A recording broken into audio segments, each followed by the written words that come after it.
Good evening. You're listening live to the Extreme Movie Show. I'm your host, Rob, broadcasting to you from the Pinellas Palace, just west of Orlando, Florida. I'm here in Extreme Studios with RDV from the Great Midwest. RDV, I know you're connected maybe by I-75 or I don't know what interstate highway, but too bad you weren't in the Southwest over Route 66 because tonight's movie, Two-Lane Blacktop, a little independent film that we're going to be talking about here, we would be spiritually connected in addition to talking about this movie. What's your take on this little gem? I'm 2 hours north of Route 66. I've been on the Joliet, Illinois and stuff where they had the NHRA drag race on their office. And the prison. Yep. And the prison, yeah. Yep. But the drag race and the prison are not the same. Yeah, Two-Lane Blacktop. This is the first watch for both of us, which sometimes that's kind of rare for that. So you give me your first impression, and then I'll give you mine. Going into this, I knew I already read up a lot about. I knew what I was going into. This is basically the whole movie is them on Route 66. Two guys. You have, it says here, James Taylor is the driver. Dennis Wilson is the mechanic. And you have Warren Oates is the guy in the GTO. And then Laurie Bird is just the girl who just shows up randomly and is a hippie and she's hitching a ride, rides with both of them. Mm-hmm. And just she's carefree. She's a free spirit. Yeah, she's free spirit. She's 16 years old in this movie. She has no moral compass. Yes. No, she's a drifter. And right. Honestly, going into this movie, it's all about racing, which I loved. It's not, it's about family. We're gonna go build a rocket ship on the back of a car. Ain't that freaking Fast and Furious bullshit? This is just two American muscles, basically, going down the road. The one thing that really threw me off though is like going in this, I was like, when they introduced Warren Oates in this GTO, his character is so out there. He is such a pathological liar. Everyone he picks up, he lies about the car, where he got it from, or repeats it a couple times. Mm-hmm. Dean Stockwell playing a gay hitchhiker was kind of funny in this. Did not expect that. That popped a little bit because we know of Dean Stockwell, but then that's going back a bit, right? Yeah. So, but Laurie Bird's character kind of annoyed me the most in this whole entire movie because I love the fact that we're getting a 1955 Chevy Big Black with a 454 engine in it. They even tell you in everything when you're in this. I love about this movie. They're so authentic. They tell you about the car and everything. Yeah. People ask. This is before American Graffiti, which came out, I believe, 2 years later in '73. Mm-hmm.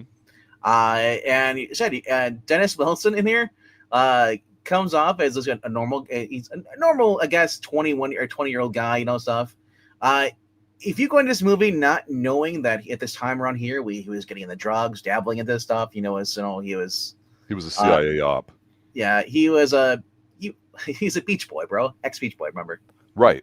Yeah. They peddled some of their hard drugs through them and other bands in the 60s. So, but anyway, apart from that, he just seems like a normal guy. He's a mechanic. They got their rules down. You have James Taylor. He's the driver. He's the car stuff, and the other guy's the mechanic. And it'd be like the two buddies going across basically Route 66, and that's what they're doing. This girl casually wanders into throws her stuff inside their car. She gets in there and just I love it. Like, get in the car after the diner. Did you see this from the window? Straight to the diner. They don't even notice. They get in the car and they just back out and drive, and then there's no mention of her you're being in the car until she's like, where are you guys headed? It's like, what? I would have been like, get out of my car, I don't trust you, little hood rat, but there's no mention of that, which was so kind of awkward. But you gotta remember, it's 1971. There are some free spirits. These guys were kind of they weren't drug users in the movie. The one guy, James Taylor, went to a bar and drank. He had some rye beer, drinks, and then the other guy was just a mechanic. He didn't. But what threw me off is every time the girl would be around, the girl she's playing, and this is what I hate about some of these little independent free spirit girls. She starts giving Dennis Wilson the fuck me eyes, and I'm thinking what the hell are you doing, girl? It's you're weird, and then. So they sleep together as James comes back, and he hears him outside the door. He sits outside the motel, and then the next morning, and then he is upset because he wants they're racing. Basically, they talk Warren Oates' character into racing for pinks because Warren Oates is just obsessed with them for whatever reason. He's crazy in the head. So they're like, He's we'll race you. jealous. See, so He's let's a rich go. guy that doesn't know anything. He's a poser. Yeah. And he doesn't work on his car. He's yeah, he has other people do it. And Mhm. not only that, he stole like 3 Cokes, man. He didn't pay for those. But the best thing about this whole entire movie is just it's 1971. Just seeing Route 66, seeing how it was, it was before it's all developed now. Just seeing it back then, it's just a fantastic scenery movie. Yeah, I think there's a couple just things in it that echo what you're saying. The gas stations, man, every time they have full This service. definitely is a time capsule kind of movie. I do like seeing the different places, and I think the strongest sensation you get from here is not necessarily the car vibes, even though they're present. It's the fact that it's a road trip, and it's 2 people, and there's not a lot of talking, there's not a lot of Drama, music. It's a low Western, budget movie, yeah, and so it's really pointless, and there's nothing wrong with that. It's like a day in the life of with no real point. The girl that you find annoying, all that, I found perfectly plausible for that time, and for her being Yes. 16 and being with those older guys, no big deal. It was an empty kind of movie, and I think we talked about how there's And a big, great, and so in society discontent in the 60s moving forward and all that too, and so some people would go into like gangs and all that, and not, and there's always been that, right? a very loose plot. But And they're really, I mean, that's just there for the, yeah, it's really nothing. Well, It's just what they do, right? to, But the whole thing this movie does do a good job of is just kind of captures that spirit of just like, yeah, it's just kind of what we do, and that's it. We take life from day by day. yes, day by day, I said like they basically they race with the cars. That's how they have $300, in cash for racing, for betting, and then they have $20 for bread, for food or whatever, and eventually I said like they team up with they kind of like talk to the GTO guy and I said like, we don't have any money, we can't go with you a race against Washington DC, because that was a whole bet. Whoever gets Washington DC, because that's what GTO Warren Oates said. He picked the city, and they tell him at the diner we don't have any money, so they decide to basically team up eventually and go to like a stop in Oklahoma for a race down there. And it's like at the end of the movie, like the girl ends up just basically leaving them, leaving her things behind, gets on the back of a bike with a biker and leaves. And like that's kind of like the movie. And I love how the movie ends, that grindhouse thing where the film just eats itself. Mm-hmm. I love that kind of aesthetic, But overall, though, this movie came out around 1971. Also came out in 1971 was Vanishing Point. Yes. And I gotta say, to me, they're kind of similar, very similar to me. You had the hippie girl on the motorcycle, the naked girl and stuff, kind of like thing. And yeah. I think the whole biker culture thing and coming back from Vietnam, you're going to start seeing some trends in some Hollywood movies at this time, and that I wouldn't, even though this movie is about people who race, I don't consider it a racing film. I really don't. It's really, big picture. Really, it's kind of like a cruising film thing, exactly. And when you're sitting there watching, I mean, it's some of the best shots to me are just when they're entering a town or leaving a town or driving around it. You're right. You see the old classic gas stations that were manually pumped, and that people would come out and check everything. Yeah. They take a minute or two for the guy in the older car to take it apart to see where they had the gas in it, or working on the engine, check stuff out. And so guys would be like, hey, was that a 455 or whatever? And they're talking like, yeah. So they're not geeking out. They're just, it's admiration for people that took whatever it is they did seriously. What they pulled into that diner there, it's basically what you'd see still today, in certain places where everybody checks out each other's muscle cars. It's like going to a car show, and then they made their bets. They suckered the guy at the hot rod, the Ford, into racing him, and they smoked him, and they got $300 on him. So I said like it's a car show, a car cruiser movie. It's not meant to be like a big blockbuster action stuff like that. You're there because you want to watch it because you like the cars. Yeah, no, I had a Pontiac Firebird. I've had that and a few Camaros on it. So the one I had was similar to that, where I had the double hood scoop and all that too, and I had a 455 double barrel and all that would just flood like crazy, and I had to put a paper clip in there to keep the air open. And I tell you, it was one of the funnest things to drive. And one of the things I always remember about the older muscle cars, even though today's engines and fuel mandates and all stuff that we could have a political discussion on exist to kind of get rid of internal combustion engines, ICE cars, back then they may not have been as efficient as they were today engine wise, but Yeah. there's something about that sound and the feeling of doing it on your own, and very simple to work on if you knew what you're doing. Now you can't even do that at all. So Well, it's amazing because Peter, this is yeah. like 2-3 generations ago, and we go, wow, how much Yeah. everything's changed, because And there's more character in this movie with so all the stuff surrounding the cars, from the diners, from the So, traveling, from the this people is to the gas stations. this is what those clowns with street outlaws want to be. these guys would go up 66 in the movie, and everybody knew where a good road, a highway to get away from the cops and race. Yeah. Yeah. Oh yeah. You know, where street outlaws is on a set. Oh yeah, we're going here. There's no threat of cops. As I was found it so boring racing. Well, You know. it's interesting because, another way of thinking of how times have changed from back then, and feeling, wow, you could really go do all that, and it was a very quiet film. You wouldn't be connected unless you're listening to local radio going from town to town, or if you had a CB and you're a trucker, or when you stop in a diner and hear stuff. I mean, that was what you thought of the area that you're in. Because I've always associated cassette tapes with the 80s and 90s. This is 1971. Yeah, cassette tapes and 8-tracks, bro. Yeah. I thought 8-tracks. Then they went the cassette tapes. That's my always understanding, because I never really had that stuff. My parents had that stuff. I had cassettes, then CDs, then so it was interesting to see, like, 1971. They had cassette players back then. I thought everything was beta first. Yeah, and then you transition as you got close to the 80s. Then you got the cassette tapes. Because then you did like the band stuff. But yeah, like I said, everything about this is it's most people feel like, okay, it's a boring movie, but to me, I enjoyed it because you don't see these movies like this anymore. Just literally just driving. The guy gets out, takes the back hood up off the car, takes the two racing wheels out, changes that, and then when they want to race, then he takes up the jacks up the car. Then when they were doing normal driving, they have normal tires for when they're on the road, which has Yeah, you caught that, right? How they were much wider, and they didn't really have the tread on it. You know what I'm saying? Yeah. And people don't even think about that today. They don't just they'll go. I'll have to go get tires. And you saw how they were throwing oil slicking down and kind of like and just wiping down the road. Yep. But when they do the burnouts first, that's what they do at the NHRA. When they do the drag racing, you can do that any place that has a racetrack where it allows you to come in, as long as you sign a waiver, and I think you have to wear a helmet. They require it for most places, but like I said, overall, it was a fun movie. It was the only thing I found creepy, though. It was like very because she's supposed to be 16 in this movie, even though she's like 25, probably right around there. But now, and I don't want to say creepy, but remember, you're not allowed to be with a 16-year-old. Everybody frowns upon it today, but back then, 16, you were consent. You could allow to get married and stuff in certain places. It's still that way today. Just people act like it's not. It's weird. It's a fake thing that's going on. But I love James Taylor's attitude towards the girl.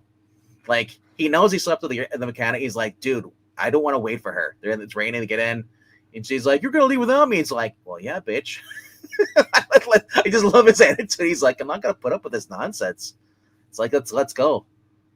And eventually, then I love that he talks about the story about the cicadas, which I did not know about cicadas, but apparently they lived in the ground for 7 years. Yeah, that's a huge thing out there. Oh yeah, I love he tells her about that, and it's like she's like, you're so gross. I'm like what's gross about that? What's gross at having a cicada on you? it's different. But no, I just I love the fact that he was like teaching her how to drive stick shift, because that's another thing. Automatics were not a big thing. You had a lot of people who you drove stick shift. You wanted to learn how to drive. Yeah, and AC in cars, forget about it for the most part. Yes, that too. Yeah.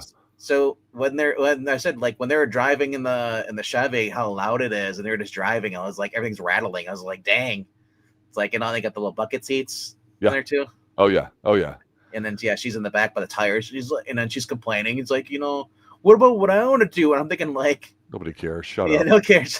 Right? I can't hear you over the engines. You're along for the ride. Shut up and enjoy it while you're here. Right. Which is a metaphor for, you see how quickly she went panhandling, though, when they got into that town? Well, but here's the thing. That's what people would do. And people I need money to get back to California. Can you donate? And she went to 15 different people. And it's like, after a while, like, weren't you just down there asking for money? Sometimes a second chance, you get it. You never know. But as an '80s guy, I still remember hitchhiking. I still remember being in some smaller towns here in Florida that remind you a lot like this. This movie is a little bit of an inspiration for Cannonball Run, where you get to see kind of some stuff too. Just 8-10 years later. Yeah. One of the things that I've lamented, to you backstage and to anybody that listens, and I'm not a boomer, but as a Gen X guy, I go, there is no such thing as customer service anymore. Everyone's trying to upsell you and everything. I had my car in a shop the other day for some service. And of course, before I even get home and I'm checking everything out to make sure it's good and all that, Right. Yeah. I'm getting the texts and emails, that I delete because they want to know how we did and how we can improve it and this and that. It's like, well, one, stop fucking bugging me. Stop getting my ass and stop trying to upsell me on something I don't need in future. Surveys. Yeah, and back in the day, watching them go into the bar, like you said, and he goes to order a drink or whatever, just listening to the music. And some of the best scenes to me are just watching all the people and how they were dressed that they're not extras. They just said, okay, we're going to go here, we're going to film that. That's it. The fair, the party, yeah. It's just... Exactly. It's boy, that's pretty. You don't get that anymore. And the camera they actually had someone with a camera inside the car recording. Yes. It wasn't like a green screen where they're most stationary. They actually were driving, which I thought was kind of cool. And you get some of the long shots too that we've talked about, like you get the static shot that the car's far away, moving from left to right on your screen or whatever, with the dust climbing up behind it because it's in the Southwest and everything, and then it zooms in, then they start talking, and they don't make movies like that or do shots like that anymore. Everything is green screen, everything is special effects, and just like we talked about with the Driver and some other car films here, Bullet. Having the cameras inside and looking at the real stuff, like say San Francisco that we saw in a couple movies, that's what you want when you're watching these kinds of films. To me, that's it, and that makes me think I could totally see these shots in Cannonball Run too, right? No green screen there, to my knowledge. Yeah, Monte Hellman basically wanted to do this after Easy Rider took off in success. They figured, let's do this with low budget independent films. We'll do this, which is basically because he was basically known as an underground writer. So he wanted to do national cross country road trip, and then they just filmed these locations around Southwest from August all the way to October of 1970. And this reading about this is like, it's just crazy. It's like they're from Needles, California. They pick up the girl at a diner in Flagstaff, Arizona. And then you see how they get into New Mexico. Then they counter the GTO on the highway. He passes him up twice, and then when he picks up this the fat guy and the cowboy guy, he tells him the story twice. The poor guy is like, I don't shut up, and he goes in the. I love it. He just randomly, he's like, they're in the bathroom. He goes to the bathroom. There's only a women's room there. He knocks the door. There's no one in there. The girl walks up to the bath. They pull up the Chevy alongside the GTO, and she walks to the bathroom. She opens the door, wide open. Fat boy's on the toilet taking a crap. Nothing. I expected to scream. Nothing. Didn't care. Well, it's a toilet, right? I know, but I mean, like, oh my gosh, there's a pervert in the women's bathroom. It wasn't like that. I know. As I said, it's so refreshing to not see all that stuff. I expected because they're so trained by it, by everything today. Everybody's triggered by everything. But oh my gosh, so I was triggered because he was drinking 3 Cokes back there, and I probably had cocaine in them. No, that's 100 years earlier. I know, but I mean, they were not this new Coke, whatever they are now today. The Coke in the glass bottles back. You know what? You're correct. This is I don't know the exact date of when the high fructose corn syrup was put in the Coke to replace the old sugar. I do not know, and obviously, from Mexico they use their own sugar, so that tastes different as well. And sugar, yeah. Back then, man, the vending machines, boy, when something came out of there, it was icy cold in glass. You're like, man, I'm really getting something here. Now today, all these drinks are $3 in plastic, and it feels like nothing.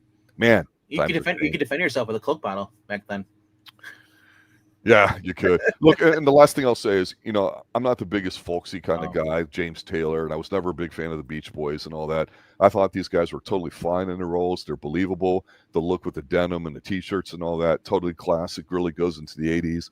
Then there's certain other trends that started coming up in the 70s and 80s. But, yeah, overall good film. And I think if anybody does a deep dive when it comes to car films, I mean, this one you probably have to put on there somehow just because of just the feeling that it has with it. It's more of a spiritual thing rather than like the race ones, like Cannonball Run, which is just a goof film, and some of the other stuff that would come up, Fast and Furious. I mean, come on, man. I mean, they got cars in there and they're having fun. I get it, but there's something about this that definitely reminds you what it was like to take the family vacation way back in the day and before, like you say, everything's connected and all that. Yeah, it's a decent film. I wasn't sure what to expect. I'm just staring at that GTO going, man, I miss how cars were something back then. I always mention this when we talk about Columbo and when we're on our review. I didn't even look up James Taylor. I didn't realize he was a folk singer, but I just looked him out. The dude was married and banging Carly Simon for at least a couple years until they got a divorce in the 80s. No, dang. Carly Simon was a looker back then. Overall, I said, like, the characters in here, too, the actors, you got Laurie Bird. Apparently, she had a fling with Art Garfunkel and then later killed herself around 225. Yep.